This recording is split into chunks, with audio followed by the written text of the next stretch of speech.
오늘 하나님이 주실 말씀은 신약성경 마태복음 21장입니다. 23절에서 27절까지를 함께 보겠습니다. 오늘은 예수님이 예루살렘에 들어가신 지 세 번째 날 화요일에 있었던 사건을 여러분과 나누려고 합니다. 특별히 화요일에는 중요한 만남들이 있었습니다.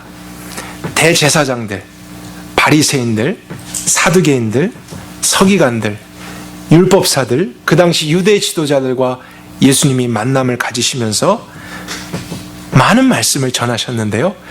그 분량이 무려 21장, 22장, 23장까지가 됩니다. 그런데 대부분이 좋지 않은 내용들입니다.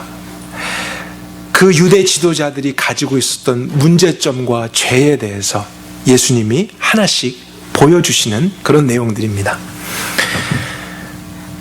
여러분이 지난주 나눠드렸던 그 일주일의 표를 혹시 가지고 계시면 한번 다시 보도록 할까요? 지금까지 전개되었던 내용을 한번 정리해 보겠습니다. 우리는 하나님 나라에 모형이 되는 이스라엘이 얼마나 무너져 있었는가를 보게 되었습니다. 근데 그 원인이 이스라엘의 중심지였던 예루살렘과 성전이 타락했기 때문이었습니다. 그래서 예수님이 첫째 날 예루살렘에 들어가셨고 둘째 날 성전을 정결케 하시는 일을 하신 것이죠.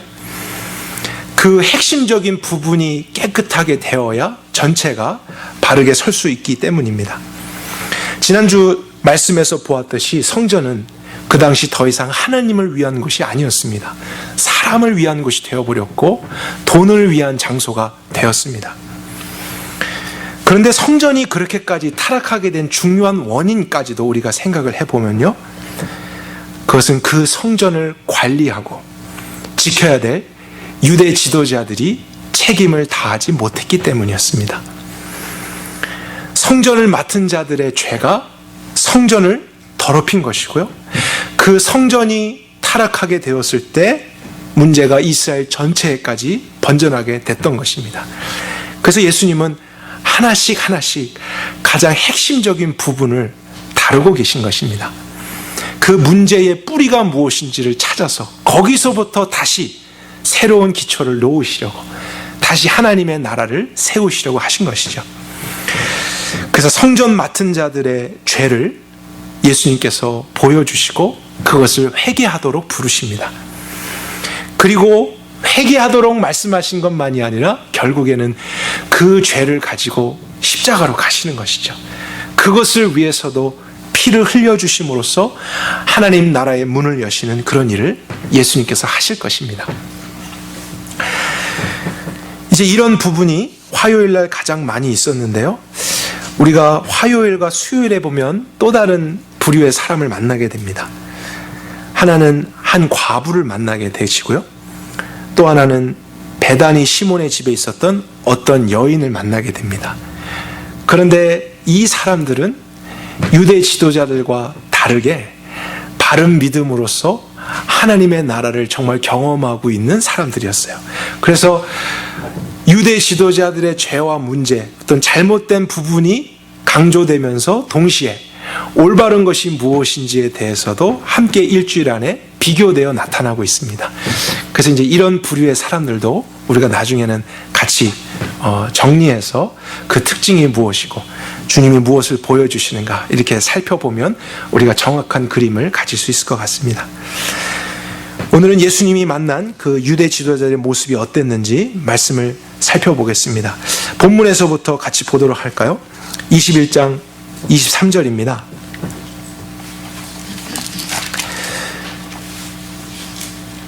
예수께서 성전에 들어가 가르치실 때 수제사장들과 대제사장을 의미하는 것이죠, 백성의 장로들, 또 다른 복음서에는 바리새인도 그때 함께 했었습니다. 그들이 예수님께 무리로 나와서 질문을 하죠. 내가 무슨 권세로 이런 일을 하느냐. 권세라고 하는 것은 권위를 의미하는 것입니다. 네가 어떤 권위로 이런 일을 하고 있느냐, 누가 너에게 이런 것을 할 수 있는 권위를 주었느냐. 유대 지도자들은 예수님의 권위에 대해서 질문을 했습니다. 그들 대부분은 자신들의 정치적이고 종교적인 권위를 빼앗기고 싶지 않아서요. 그 당시 사람들의 인기를 얻고 있었던 예수님을 심히 경계했었습니다. 그들은 자신들만이 하나님께로부터 특별한 권위를 부여받은 자들이라는 생각을 하고 있었기 때문입니다. 그리고 그 권위에 자신의 유익을 나름대로 누리고 있었던 것이죠. 하지만 우리가 보게 되면은 그들 대부분은 혈통적으로 권위를 물려받은 사람들입니다. 아버지가 제사장이면 아들도 저절로 제사장이 되는 것이죠. 그러나 하나님이 보내셨던 침례 요한이라든지 예수님 같은 경우는 하나님께서 직접 권위를 주셔서 보내신 사람들입니다. 그런데 유대 지도자들은 침례 요한의 권위도 예수님의 권위도 인정하지 않았죠. 자신들의 권위만 진짜로 여겼습니다. 그래서 그들은 예수님이 어떤 말씀을 하실 때 그 말씀이 진리인가 이런 것을 깊이 고민하지 않았습니다. 그냥 그분의 권위를 무시했기 때문에 그 말씀이 아무런 힘이 없고 진리가 아니다라는 생각을 편견적으로 했던 것입니다. 진리보다는요, 자기의 유익을 더 중요하게 생각하는 마음이 있었습니다. 겉으로 볼 때는 하나님을 위하는 것 같았지만 속으로는 자기를 위해서 사는 사람들이었습니다. 예수님이 이 문제를 깨닫게 하기 위해서 이후에 세 가지의 비유를 연속해서 말씀하시는데 그것이 21장과 22장에 기록되어 있습니다. 첫 번째 비유가 28절부터 32절까지 두 아들에 대한 비유, 두 번째가 33절에서 46절까지 악한 농부들의 비유, 세 번째가 22장 1절에서 14절까지 왕의 아들 혼인잔치에 대한 비유입니다. 우리가 간단하게 이 비유의 내용들을 한번 살펴보겠습니다. 28절부터 보면은요, 어떤 아버지에게 두 아들이 있었습니다. 근데 아버지가 먼저 첫째 아들에게 이야기합니다. 오늘 내 포도원에 가서 일을 해라. 그랬더니 첫째 아들이 싫습니다. 이렇게 대답을 했어요. 그런데 대답을 한 후에 돌아갔더니 이것이 잘못했구나 그것을 깨닫고 뉘우치고 나서 결국에는 순종했습니다. 둘째 아들에게도 아버지는 똑같이 말했습니다. 포도원의 밭에 가서 일을 해라. 아버지 앞에서 둘째 아들은 네, 가겠습니다. 그렇게 대답을 했죠. 그런데 결국에 그는 가지 않았습니다. 이 비유를 하시고 예수님이 질문하셨죠. 둘 중에서 누가 아버지의 뜻을 행하였느냐? 누가 아버지의 뜻을 행했을까요? 대답만 했던 둘째 아들이 아니라 처음에는 싫다고 말했지만 뉘우치고 결국에는 순종했던 첫째 아들이 아버지의 뜻을 행한 것입니다. 그러니까 하나님의 뜻이라는 것은 말로써 하는 것이 아니라 행함으로써 순종하는 것임을 예수님이 말씀하신 것인데요. 여기서 이 둘째 아들이 바로 유대 지도자들을 비유한 것입니다. 그들은 지도자로서 바른 말, 성경적인 말을 늘 하고 다녔습니다. 그리고 그런 말들을 사람들에게 가르치는 사람들이었어요. 그런데 문제는 정작 자신들은 그런 삶을 살지는 않았습니다. 겉으로 보면은 하나님의 뜻을 굉장히 행하는 것 같습니다. 순종을 잘하는 사람들 같습니다. 저런 말을 하는 것을 보니까 하나님을 위하는 사람들인 것 같은데 나중에 결국에 보게 되면은 말씀대로 살고 있지 않은 것을 발견하게 됩니다. 하나님의 뜻보다는 자기의 뜻에 옳은 대로 살아가고 있었다는 것을 예수님이 보여주고 싶었던 것입니다.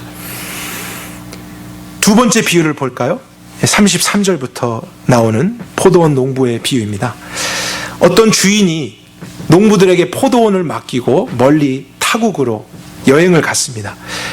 나중에 주인이 열매 맺을 때가 돼서 종들을 보내서 열매를 요구했습니다. 여러분, 주인이라면 당연히 자기 밭에서 열매를 요구할 수 있는 것이죠. 그런데 농부들은 열매를 요구했던 주인의 종들을 때리고 그들을 핍박하고 죽이기까지 했습니다. 그러자 주인은 더 많은 종들을 보내서 똑같이 요구했습니다. 그러나 결과는 똑같았습니다. 그러자 주인이 마지막으로 한 것은 자기 아들을 보낸 것이었습니다. 내 아들을 보내면 그들이 말을 듣겠지. 그렇게 생각을 했지만 결국에는 종들이 아들까지도 죽이고 주인의 재산마저도 빼앗으려고 했습니다. 이 비유를 하시고 예수님이 질문하셨죠. 나중에 주인이 돌아오면 이 농부들을 어떻게 하겠는가? 여러분이 주인이라면 그렇게 했던 종들을 어떻게 하시겠습니까? 심판하겠죠? 왜냐하면 주인의 것을 빼앗았기 때문입니다. 자기 마음대로 했기 때문입니다. 그리고 나서 다른 사람들에게 그 포도원을 맡겨줄 것입니다. 이 악한 농부들도 예수님께서 유대 지도자들을 비유해서 말씀하신 거였어요. 이스라엘은 처음부터 하나님의 것이었습니다. 하나님이 주인이십니다. 그리고 유대 지도자들은 잠시 하나님을 대신해서 그 나라를 맡아서 관리하는 종들이었습니다. 그들이 주인 아닙니다. 하나님이 허락한 그런 청지기 같은 사람들이었던 것이죠. 근데 언젠가부터 그들은 자기들이 이스라엘의 주인이라는 생각을 하게 된 것입니다. 그래서 주인의 뜻을 순종하기보다는 자신들의 마음대로 이스라엘을 이끌어갔습니다. 그래서 하나님은 그 잘못을 경고하기 위해서 선지자들을 보냈습니다. 그런데 지도자들은 선지자들을 오히려 핍박하고 그들을 죽이기까지 했습니다. 그러자 하나님은 하나님의 아들마저도 보내서 그 말씀을 하셨던 것이죠. 그러나 이제는 하나님의 아들마저도 죽이려고 하고 있는 것입니다.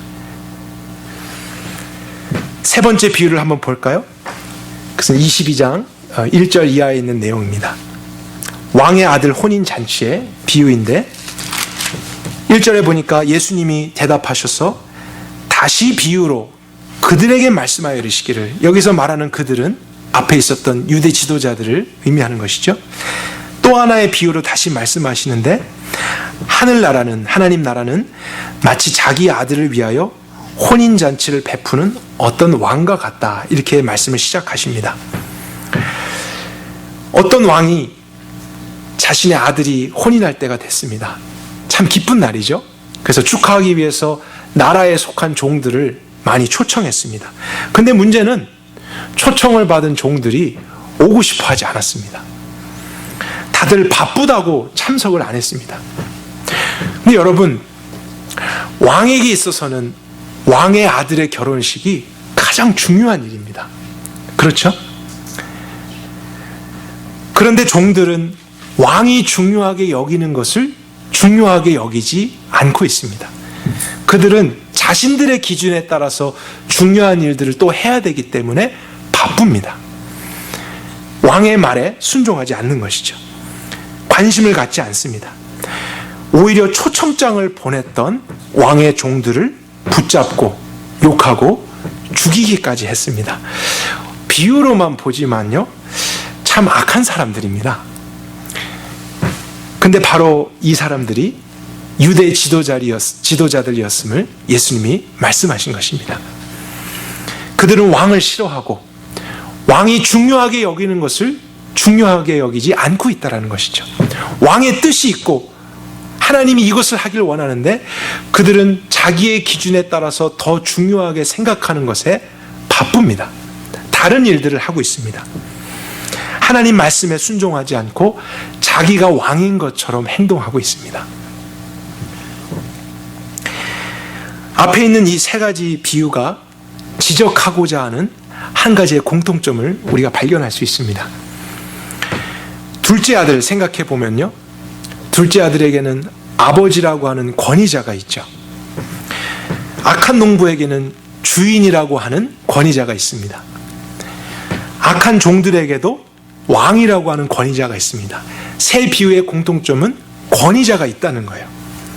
근데 문제는 권위자의 권위를 인정하지 않는 것입니다. 권위자가 있음에도 불구하고 그 권위를 인정하지 않고 자신이 더 높은 권위를 가지려고 하는 것은 질서가 깨어진 것입니다. 정상이 아닌 것입니다. 근데 성경은 이 죄를 교만이라고 이야기하고 있는 것입니다. 권위자가 있음에도 권위를 무시하는 것, 그 권위를 인정하지 않는 것, 창조주가 있지만 우리 모두는 창조주가 있기 때문에 존재하는 피조물들입니다. 권위자가 있는 존재들입니다. 그럼에도 불구하고 창조주의 권위를 인정하지 않습니다. 그분의 목적에 의해서 만들어진 존재임에도 불구하고 그분이 중요하게 여기는 것에 관심을 갖지 않고 내가 중요하게 여기는 것에 바쁩니다. 그분의 뜻을 무시하며 자기들의 뜻대로 살아가는 것, 이것이 사실 하나님을 떠난 모든 인간의 본질적이고 보편적인 죄죠. 교만입니다. 사실 이것은 새로운 것이 아닙니다. 그런데 예수님이 유대 지도자들을 향해서도 이 죄를 말씀하시는데 유독 그들의 문제가 더 부각되어서 말씀 가운데 나타나고 있다는 것을 우리가 보게 됩니다. 교만은 유대 지도자들만의 문제가 아니죠. 권위를 인정하지 않는 것은 그들만의 문제가 아니라 모든 사람들의 문제였습니다. 그런데 왜 유대 지도자들의 교만이 더 심각한 문제가 된 것일까? 왜냐하면 그들은 이스라엘 지도자라고 하는 종교의 옷을 입고 있기 때문입니다. 죄의 본질은 똑같은데 하나님을 위해서 성전을 섬기고 특별한 일을 하고 있다라는 옷을 입고 있는 순간 그 죄가 가려지게 됩니다. 속은 여전히 그들도 나를 위해서 세상으로 살고 있습니다. 내 마음대로 내가 원하는 뜻을 이루려고 합니다. 그런데 겉으로는 하나님을 위해서 살고 있는 것처럼 보인다는 거예요. 하나님을 위해서 열심을 내고 있습니다. 대제사장으로서, 바리새인으로서 말씀도 가르치고 성전 안에 있습니다. 그러니 어떤 사람도, 심지어 자기 자신도 자기 안에서 하나님의 권위를 인정하지 않고 있다는 것을 깨닫지 못하는 것입니다.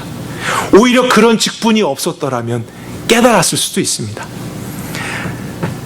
그러나 주님은 이렇게 겉과 속이 다른 것에 대해서 그들의 문제를 지적해 주시고 이것을 한 단어로 말씀하시죠. 외식입니다. 이것이 바로 예수님이 그토록 경계했던, 말씀하셨던 외식입니다. 그래서 우리가 다음 주에 이 부분만을 다시 살펴볼 텐데요.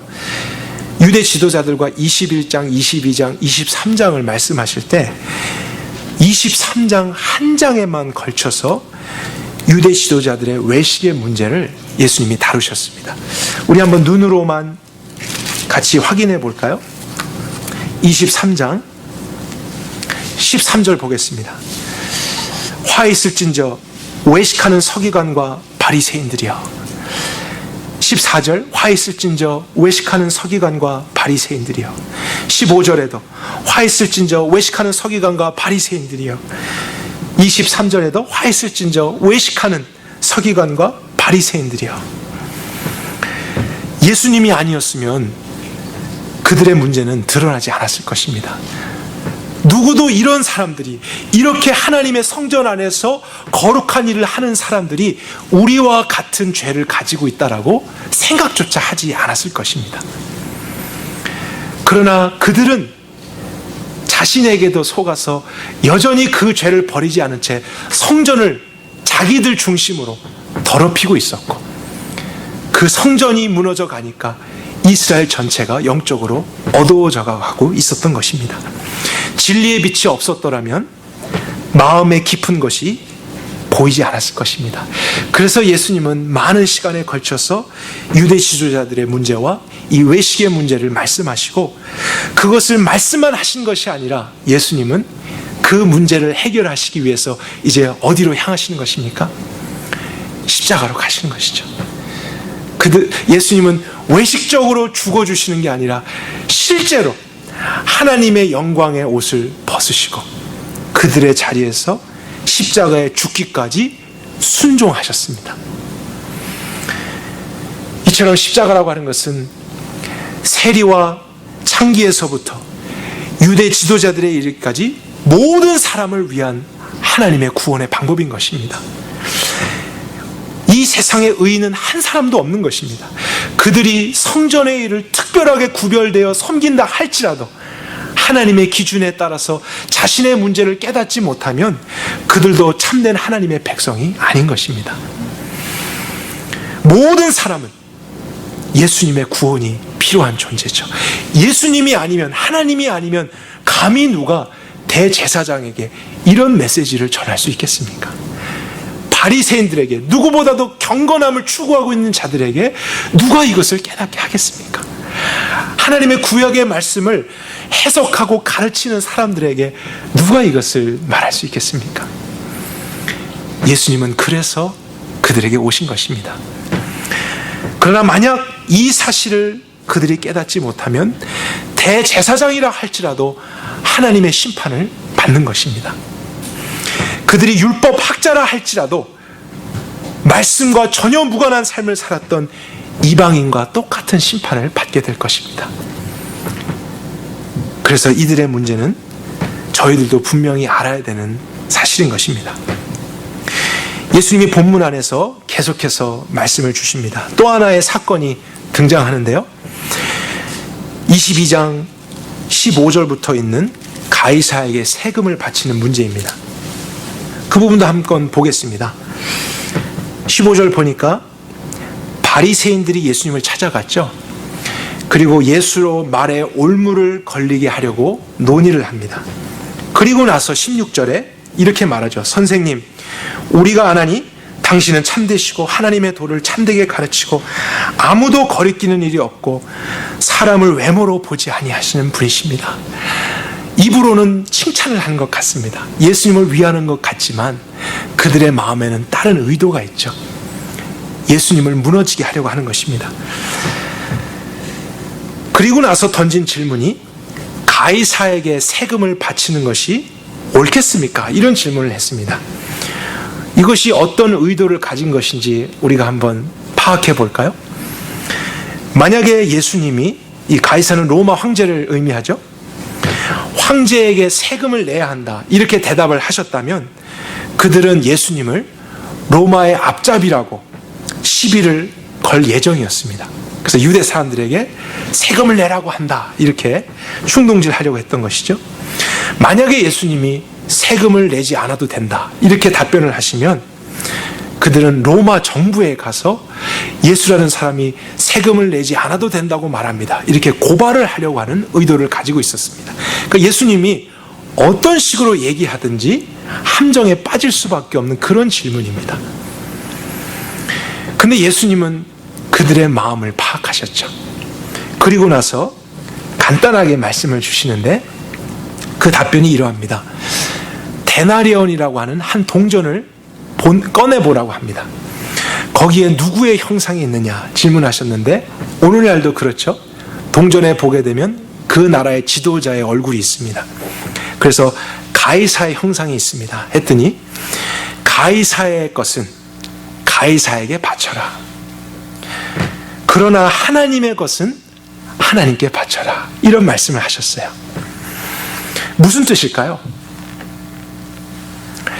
가이사의 형상이 있는 가이사의 것은 가이사에게 바치면 되는 것이죠. 근데 예수님의 의도는 이것입니다. 그들이 황제의 것을 황제에게 바친다. 이 사실을 당연하게 생각한다면 같은 원리로 똑같이 당연하게 생각해야 되는 것은 하나님의 것은 하나님께 돌리는 것이죠. 하나님의 것이 무엇일까? 이제 생각하는 것이 필요합니다. 지금 유대 지도자들에게 가이사의 것은 그러면 가이사에게 드리되 하나님의 것, 그것은 무엇을 하나님께 드려야 되는 것일까요? 가이사의 형상이 있는 것이 가이사의 것으로 말씀하셨다면 하나님의 것이라는 것은 하나님의 형상대로 지음받은 우리 자신을 의미하는 것입니다. 바로 처음 창조 때부터 우리 모두는 하나님의 것이었습니다. 그래서 하나님의 형상대로 주인의 형상을 인박은 것입니다. 그분의 뜻을 위해서 바쳐지고 사용되도록. 이것이 주님의 창조의 계획이잖아요. 근데 그들은 가이사의 권위는 인정하고 그는 두려워하면서 정작 자신의 삶을 만드신 창조주, 주인이신 왕이신 그분의 권위는 인정하지 않고 있었습니다. 자신의 삶을 하나님의 것으로 드리지 않고 있었던 것이죠. 그리고 생각하는 것은 가이사의 것만 어떻게 드릴까? 그리고 예수님을 궁지에 몰아가려고 했던 것입니다. 성전에서 하나님의 일을 하면서 그 죄를 숨기고 있었습니다. 그들은 겉모습만 하나님의 나라지 다른 사람들과 마찬가지로 여전히 세상으로 살고 있었던 것입니다. 하나님이 아닌 내가 주인 돼서 내 마음대로 하나님이 주신 직분도 나의 특권을 위해서 사용하고 나의 명예를 위해서 이 사회에서 존경받고 잘 살기 위해서 기득권을 잃고 싶지 않은 것입니다. 그 마음의 본질은 하나님의 권위를 밀어낸 인간의 교만, 똑같은 죄입니다. 그러나 하나님을 위한 열심과 성전을 섬긴다라는 옷으로 포장했기 때문에 그것이 보이지 않았을 뿐입니다. 깨닫지 못했을 뿐입니다. 유대 지도자들이 이렇게 세상이 되어버렸던 중요한 원인이 그 바로 다음 사건에 또 나오게 됩니다. 우리가 계속 말씀을 빠르게 보고 있지만 이 내용들이 하나로 또 연결되고 있음을 여러분들이 생각하셨으면 좋겠습니다. 22장 23절로 가볼까요? 그날에 이렇게 돼 있죠. 같은 날에 있었던 일입니다. 부활이 없다 하는 사두개인들이 이번에는 예수님을 찾아와서 질문했습니다. 사두개인들은 바리새인들과 다른 또 다른 부류의 유대 지도자들이었습니다. 그들은 성경에 대한 해박한 지식이 있었고 열심을 가진 사람들이었습니다. 겉으로는 너무나 경건한 사람들이었어요. 그런데 23절에서도 그들의 문제가 무엇인지 바로 나오고 있죠. 그들은 무엇을 믿지 않습니까? 부활을 믿지 않습니다. 죽은 자의 부활을 믿지 않는 것입니다. 죽음 이후의 세계, 영원한 나라를 믿지 않는 것입니다. 여러분, 죽음 이후에 있을 그 영원한 세계를 믿지 않게 되면 그 결과적으로 어떠한 삶을 살게 되냐면 지금 현재의 생활에 충실할 수밖에 없습니다. 이 현재의 삶에서 어떻게 잘 살까? 그것이 최종 목표이고 관심일 수밖에 없어요. 왜냐하면 이 세상에서 끝나면 끝이니까 이 세상에서만큼은 잘 살아야 됩니다. 어떻게든 나를 위해서, 나의 유익을 위해서 살 수밖에 없는 것입니다. 사두개인들도 겉으로는 하나님을 믿고 하나님의 일을 하고 경건한 것 같지만 부활에 대한 중요한 믿음조차도 결여되어 있었기 때문에 그들의 관심은 여전히 현세였습니다. 그리고 자기 자신을 위한 삶이었습니다. 그래서 가이사의 권위, 이 현재적인 삶을 다스리는 보여지는 권위자의 권위는 인정했지만 영원한 나라까지 다스릴 하나님의 권위는 무시할 수 있었던 것입니다. 이제 마지막으로 살펴볼 하나의 또 사건입니다. 앞에 있었던 모든 내용을 한 가지로 정리해 줄 사건이 등장합니다.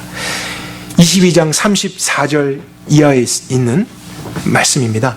바리새인들이 예수께서 사두개인들로 대답할 수 없게 하셨다함을 듣고 함께 모여 있었는데 그 중에 한 율법사가 또 예수님을 찾아왔었죠. 율법사는 율법의 전문가입니다. 율법을 해석하고 가르칠 수 있는 권위를 가진 사람이었습니다. 근데 그가 예수님을 찾아와서 대화를 하는데 정말로 예수님께 진리가 무엇인지를 묻고 믿기 위해서 온 것이 아니라 무엇을 하기 위해 왔습니까? 또 시험하러 온 것이죠. 다른 의도를 가지고 온 것입니다. 그러면서 질문하기를 율법에서 가장 큰 계명이 무엇입니까? 이렇게 질문했어요.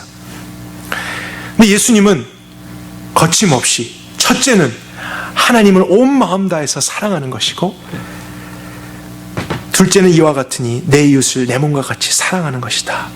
이렇게 하나님을 사랑하는 것과 다른 사람을 사랑하는 모든 것이 율법의 핵심이라고 말씀하셨습니다.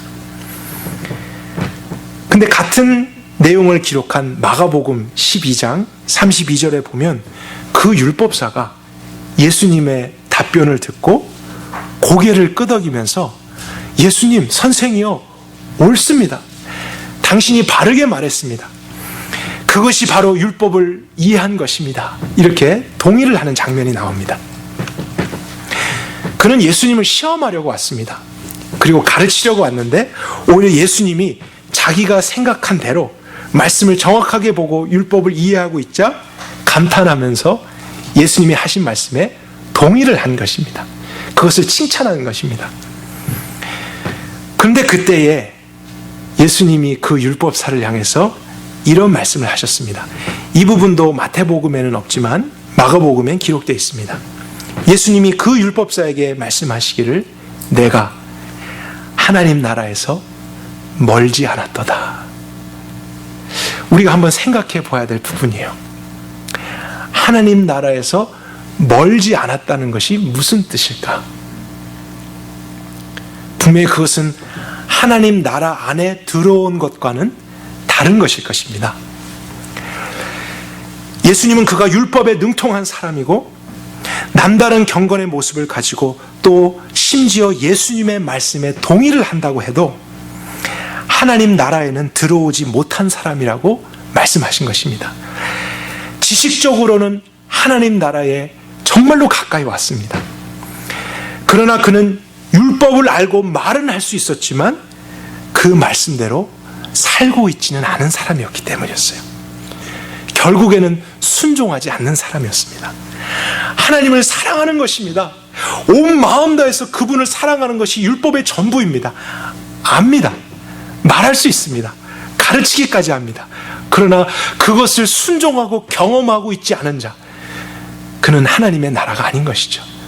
하나님의 통치, 하나님의 권위 안에서 살고 있지 않기 때문입니다. 알지만 여전히 자기가 원하는 대로 살아가고 있는 것, 자기의 나라를 사는 것입니다. 바로 이것이 유대 지도자들의 공통적인 문제였습니다. 그들은 겉으로 보았을 때는 하나님 나라에 정말로 가까운 사람들이었습니다. 누구도 의심할 수 없을 정도로 하나님 나라처럼 보이는 사람들입니다. 인간의 노력으로는 하나님의 나라를 가장 비슷하게 살아낸 사람들입니다. 그러나 그 나라 안으로는 들어오지 못한 사람들입니다. 누가 그들을 죄인이라고 할 수 있겠습니까? 아무도 그런 말을 할 수 있는 자격이 없습니다. 분별할 수도 없습니다. 예수님이 아니면 그들은 자신의 죄를 깨닫지도 못했을 것입니다. 죄인들 중에서 어떻게 보면 가장 높은 급수의 죄인이라고 할 수 있을 거예요. 그것은 유대 지도자들처럼 성전 안에 있는 죄인들입니다. 하나님을 위해서 특별하게 섬기고 열심을 내고 있는 죄인들. 왜냐하면 여전히 남들과 똑같은 죄를 회개하지 않았기 때문입니다. 지식은 있지만 순종하지 않고 하나님을 섬긴다고는 하지만 여전히 자기를 위하는 사람들, 종교적인 열심을 통해 그 죄를 숨기며 사는 사람들, 이것이 사실 이스라엘 전체를 병들게 했던 것입니다. 저는 이 시간 저를 포함해서 우리 모두가 이 말씀을 통해 우리 자신을 한번 살펴볼 수 있었으면 좋겠습니다. 정말 제 자신부터입니다. 교회 안에 있는 우리도 하나님 앞에서 종교의 옷으로 우리의 죄를 숨기며 살 수 있습니다. 하나님을 위한다는 우리의 열심과 특심이요, 교만이라고 하는 우리의 죄를 감출 수 있습니다. 교회에 나와서 우리는 하나님의 주권을 배우잖아요. 하나님의 권위를 배웁니다. 그분이 통치하신다. 우리는 그런 말씀에 한 사람도 예외 없이 아멘 할 수 있습니다. 그러나 문제는 무엇이냐면요, 그런 지식이 아니라 우리 삶의 현장에서 정말로 하나님의 권위를 인정하느냐는 것이죠. 실제 삶에서는 우리도 여전히 하나님의 권위를 싫어할 수 있습니다. 그분의 뜻보다는 나의 뜻에 원하는 대로 살아갈 수 있습니다. 그리고 그분의 말씀에 순종하기를 거부할 수 있습니다. 그런데 교회에 와서는 우리가 하나님께 예스라고 대답할 수 있고 그런 지식을 계속 배워갈 수 있는 것입니다. 그러나 그 모습이 정확하게 둘째 아들이죠. 입술로는 보여지는 데서는 네, 옳습니다, 맞습니다, 그것입니다 하지만 돌아서서는 결국에는 하지 않는 사람들. 그러나 우리의 종교의 옷과 외식으로 덮여있기 때문에 그 죄가 잘 보이지 않는 것입니다. 그래서 더 깊이 있게 회개를 하지 못하는 것입니다. 오히려 우리는 이런 상황에서 겉으로나 속으로나 모두 그렇게 하는 사람들만을 판단하게 될 때가 많습니다. 우린 정말 내 삶이 하나님의 나라인가? 아니면 하나님 나라에 가까이 있는 사람인가? 그것을 생각해 보아야 할 것입니다.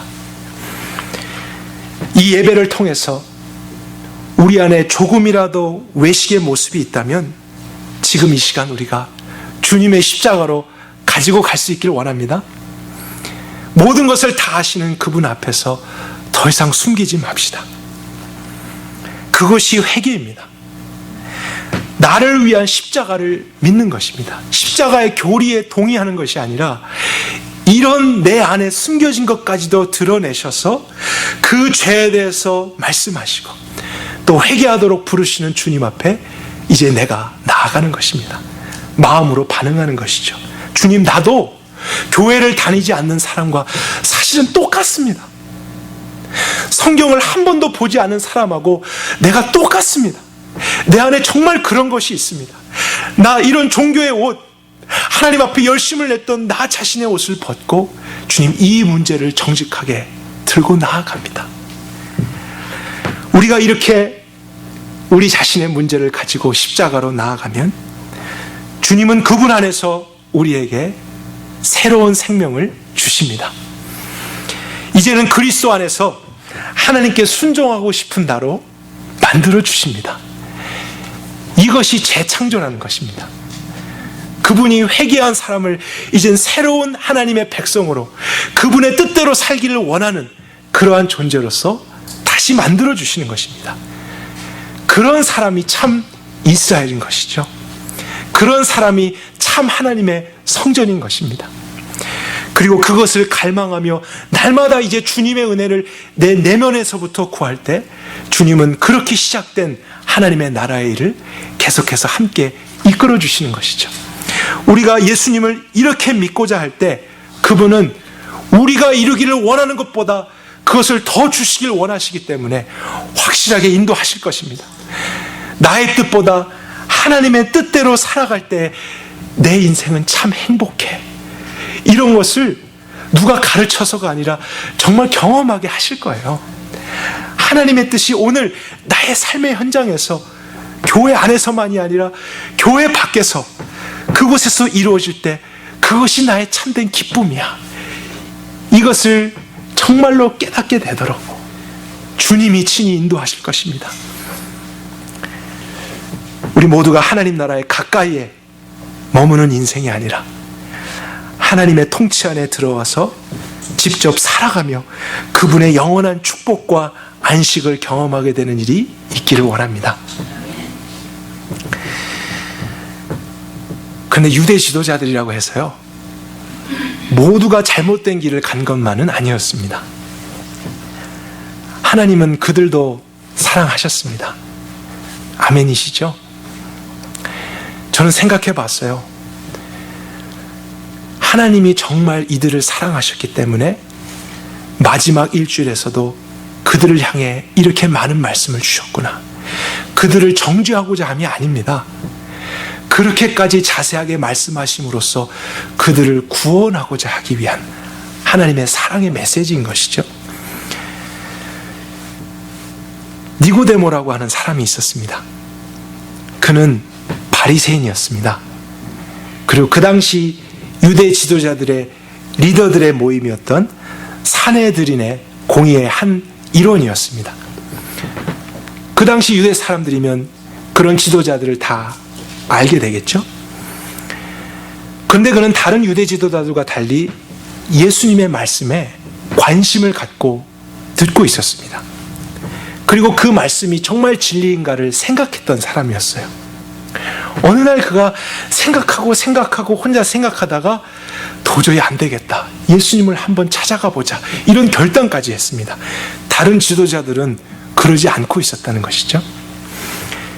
그런데 자신의 신분이 아무래도 바리새인이고 지도자이기 때문에 다른 사람의 눈치가 보일까 봐 낮에는 찾아가지 못하고 밤중에 찾아갔습니다. 생각을 해보면 2000년 전에 전기가 없었기 때문에요, 밤중에 나가면 잘 보이지 않습니다. 그래서 아무도 보지 못하게 예수님을 개인적으로 찾아갔는데, 예수님은 그 니고데모를 만나시자마자 그가 어떠한 말을 하지도 않았습니다. 그런데 하셨던 첫 마디가 무엇이었냐면, 진실로 내가 너에게 이르노니 내가 거듭나지 아니하면 하나님 나라를 볼 수 없느니라, 이 말씀을 하셨습니다. 여러분, 이제는 정말 이 말씀이 무엇인지 깨달으셨으리라 믿습니다. 예수님은 거듭나지 않으면 죽은 후에 천국에 갈 수 없다, 이런 말씀을 하시는 것이 아닙니다. 이 땅에서부터 거듭나지 아니하면 하나님의 참 백성이 되지 못한다는 것입니다. 그분의 통치를 받는 삶이 될 수 없다는 것입니다. 바리새인이라 한다 하더라도, 하나님의 말씀을 공부하고 연구하고 가르치는 사람이라 할지라도 하나님의 백성이 될 수 없다는 것입니다. 사람이 물과 성령으로 거듭나지 아니하면 하나님의 나라에 들어갈 수 없느니라, 이 말씀을 하셨습니다. 너가 입고 있는 종교의 옷, 그 외식의 옷을 벗고 내 마음속에 여전히 하나님의 권위를 인정하지 않는, 그런 채 너의 삶을 너의 뜻대로 살아가고 있는 그 죄를 진심으로 회개하고 그것을 위해 온 나를 믿어야만 너는 참 이스라엘이 될 것이다, 참 하나님의 백성이 될 것이다, 이런 복음을 바리새인 중에 바리새인이었던 니고데모에게 말씀하셨던 것입니다. 그리고 나서 덧붙이신 말씀이 오늘날 전 세계에서 가장 유명한 성경 구절이잖아요. 요한복음 3장 16절. 여러분, 그것은 니고데모에게 예수님이 하신 말씀이었어요. 그럼 우리가 그 문맥을 잘 알 때 사실 분명하게 이해할 수 있는 것입니다. 하나님이 세상을 이처럼 사랑하사 독생자를 주셨으니, 이렇게 말씀하셨는데, 여러분 한번 생각해 볼까요? 지금 니고데모에게 이 말씀을 주십니다.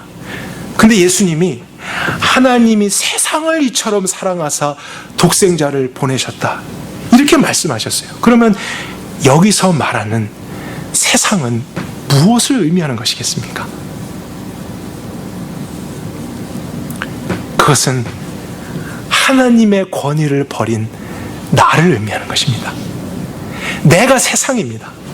원래는 하나님의 나라로 창조되었는데 나의 교만의 죄로 세상이 된 것입니다. 하나님이 없는 삶이 당연한 인생이 되어버린 것입니다. 니고데모가 세상입니다.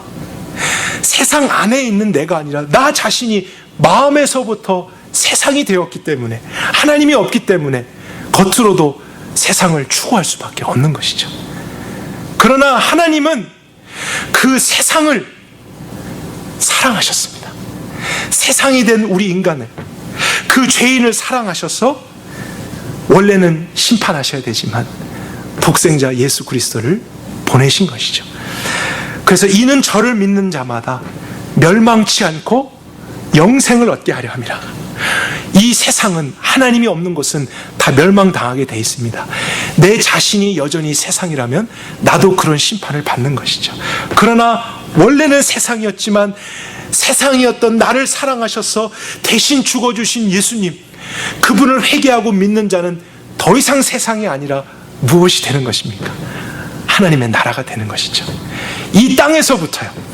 그래서 이 땅에서부터 영원한 생명을 살아서 이 세상이 사라진 후에도 사라지지 않고 그 천국에까지 우린 함께 들어가 하나님과 영원히 다스리는 존재가 되는 것입니다. 이것이 예수님이 우리에게 주시고자 하는 너무나 영광스러운 구원의 모습인 것입니다. 근데 놀랍게도요, 이 말씀을 들었던 니고데모의 마음이 움직이기 시작했어요. 요한복음 3장에서 바로 반응하진 않았지만 그는 돌아가서 계속 고민했습니다. 진리를 통해 정직하게 내면을, 자기 모습을 보기 시작했는데 무엇을 보았겠습니까? 세상을 보았습니다. 여전히 세상이었습니다. 하나님 나라의 포장지로 둘러싸여 있던 여전한 세상인 자신을 본 것입니다. 여전히 내가 주인 되어서 살아가고 있었구나. 나는 참 이스라엘이 아니구나. 성전 안에 있는 죄인이었구나. 그래서 그 진리의 말씀이 믿어졌던 니고데모는 바리새인 유대 지도자라는 체면을 버리고 회개하며 예수님을 믿고 따르기 시작했습니다. 놀라운 변화입니다. 그리고 나서 나중에 중간쯤 요한복음에 보게 되면요, 니고데모와 다른 바리새인들이 모여 있을 때에 모두 다 예수님을 해하려고 하지만 니고데모는 예수님의 편에 서는 발언을 합니다. 그러자 공격을 받기 시작합니다.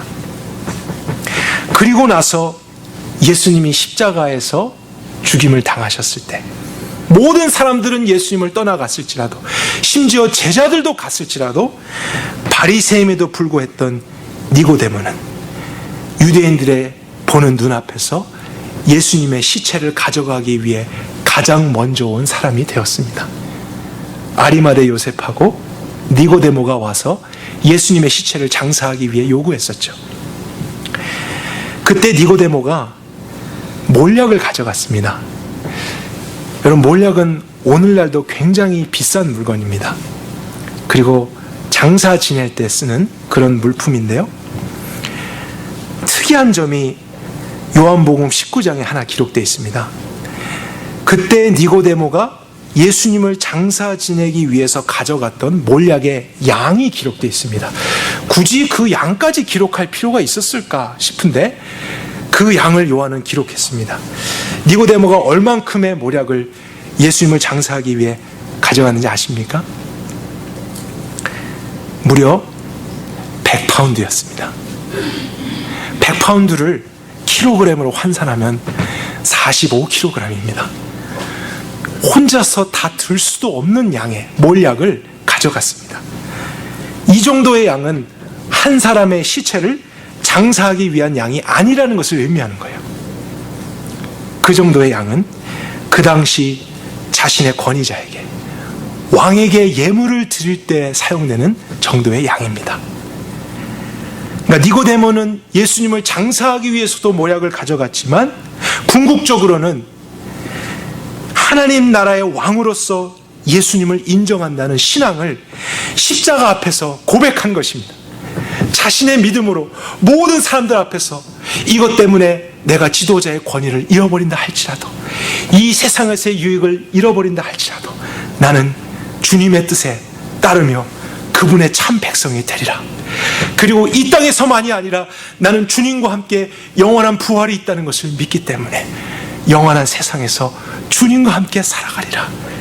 이 믿음의 소망으로 자신을 위한 십자가, 자기의 죄 때문에 죽으신 예수님이라는 것을 알게 된 것 아니겠습니까? 그래서 자신이 그분을 장사 지내드리며 왕으로서 인정하는 예물을 드리고 그분을 경배한 것입니다. 세상에서는 짓밟히고 죽임을 당한 분이었지만 니고데모와 같은 사람을 통해서는 참된 왕으로 인정되고 주님으로 경배를 받으신 것입니다. 하나님의 사랑, 오늘날도 우리에게 이렇게 임하는 것이죠. 예수님의 십자가, 우리 모두를 위한 것입니다. 그 복음은 우리의 어떠한 은밀한 문제도 해결할 능력이 있습니다.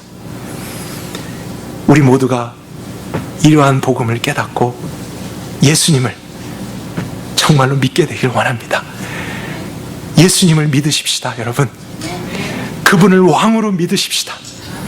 그분의 뜻을 위해서 원래 창조된 우리의 목적을 주님께 다시 돌려드리십시다. 그럴 때 주님은 이 땅에서부터 그분의 영광스러운 뜻을 실현해 가실 것입니다. 우리 모두가 하나님의 나라고 하나님의 임재가 있는 성전이 되어 이 세상 가운데 여전히 그것을 알지 못하는 많은 사람들에게 참 진리의 빛, 구원의 빛을 알게 하는 하나님의 특별한 사람들이 될 수 있길 원합니다. 함께 기도하겠습니다.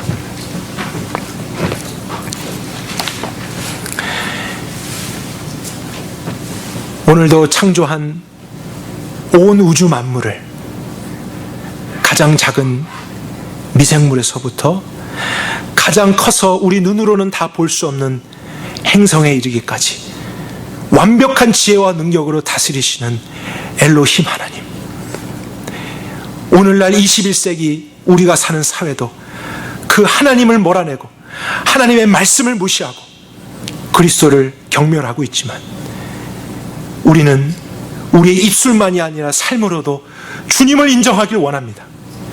주님을 따르기를 원합니다.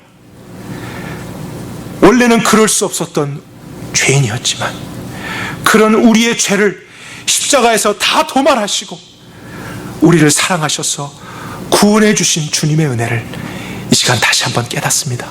그 구원은 이 땅에서의 생애가 다해서 죽은 후에 천국에만 가게 되는 그런 구원이 아니라 여전히 이 세상을 살아가지만 더 이상 세상으로 살아가지 않고 마치 가이사의 형상인 것처럼 살아가지 않고 우리를 만드신 하나님의 형상대로 살게 되는 구원, 그 죄를 이기는 구원, 이 땅에서 하나님의 말씀에 순종하는 구원임을 믿습니다. 하나님, 우리가 이것을 알지만 오늘부터 시작되는 한 주 동안에 사단과 세상과 우리 육체는 우리를 삼키려고 합니다. 우리를 저항합니다. 우리를 두렵게 하고 우리가 보지 못할 때 앞에 올무를 놓는 일들이 있습니다. 그렇기 때문에 우리는 더 우리의 왕 되신 주님만을 의지할 것입니다. 우리가 주님의 백성이라면 왕답게 백성들을 보호하실 것이고 왕의 지혜로 통치해 주실 것입니다. 우리의 필요를 공급하실 것입니다. 그런 주님의 신실함 속에서 우리의 구원이 시작될 뿐만 아니라 마지막 날까지 완성될 수 있도록 인도해 주시옵소서. 이 시간 모든 자들에게 참 믿음을 심어주시고 격려해 주옵소서. 그들이 하나님의 나라입니다. 이들이 하나님의 성전입니다. 주님의 뜻 하늘에서 이룬 것처럼 오늘날 우리 삶 가운데 이루어지기를 간절히 원합니다. 주님께 모든 영광과 감사와 존귀를 올려드리며 예수 그리스도의 이름으로 기도했습니다. 아멘.